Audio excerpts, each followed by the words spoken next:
மலையாள திரைப்படம் பிரேமம் 2015 வெளியாகி மிகப்பெரிய வணிக வெற்றியை பெற்றிருந்துச்சு. பிரேமம் படத்தோட director Alphonse Puthren, music director Rajesh Murugesan. இந்த படம் மொத்தமா 73 கோடியை வசூலிச்சிருக்கு.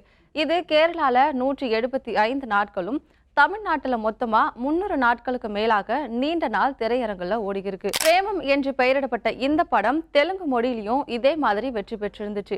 வெறும் 5 நாட்கள்ல 20 கோடிக்கு மேல வசூலிச்சு நேர்மையான விமர்சனங்களையும் பெற்றிருந்துச்சு. பிரேம மூவி ரிலீஸ் ஆகி கிட்டத்தட்ட 10 வருஷம் ஆகிடுச்சு. இந்த ஜெனரேஷன் பசங்களுக்கு கூட பிரேம மூவி ஒரு ஃபேவரட் மூவியா இருந்துட்டு இருக்கு. படத்துல நடிச்ச நடிகர்கள் எல்லோரும் சேர்ந்து பிரேமம் 10 இயர்ஸ் கம்ப்ளீட் பண்ணதுக்கு கேக் கட் பண்ணி செலிப்ரேட் பண்ணியிருக்காங்க. Happy